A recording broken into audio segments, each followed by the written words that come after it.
This is just sickening. Yeah, it really is. Pasco County deputies are looking for what may be suspected grave robbers. A pair of graves desecrated at the Crystal Springs Cemetery in Zephyr Hills. And 10 News reporter Eric Glasser shows you why it's got so many people in this small community extremely upset. I know every inch of this ground. For Jack Flanagan, it's personal. Flanagan was the one who found 2 desecrated graves here when he came out to Crystal Springs Cemetery last week to cut the grass. His own wife, Sharon, is among those buried here. Yeah.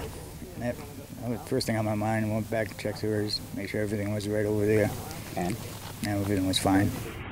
Pasco deputies have shared this body cam video of what they found, a 4-foot deep hole next to an unmarked grave, the stone cover removed from another. Signs this wasn't just a random act of vandalism. I think it was theft. I think they thought they had money in there. I mean, these are somebody's loved ones that, you know, this is the sacred place where they've chosen to lay them, and it's not acceptable. There was another incident here at Crystal Springs Cemetery back in the mid-1980s when someone collected up all of the headstones and for some reason threw them into the woods. The people who live here came together, found those headstones, and put them back in place in the cemetery as best they could.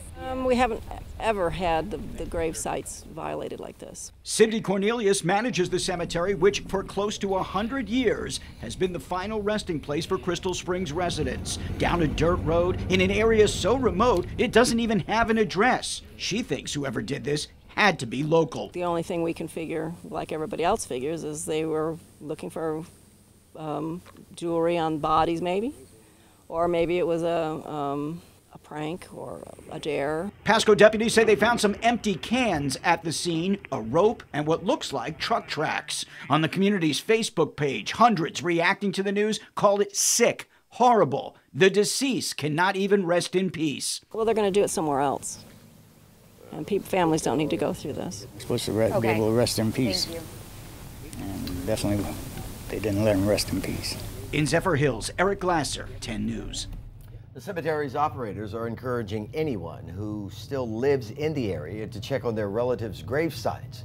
Deputies still aren't sure whether anything was taken, but they're asking anyone who might have information about what happened to contact the Pasco County Sheriff's Office. Now, deputies say that right now, whoever did this faces up to 5 years behind bars just for disturbing the grave sites. And if anything was taken, that is considered a second-degree felony with up to 15 years in prison.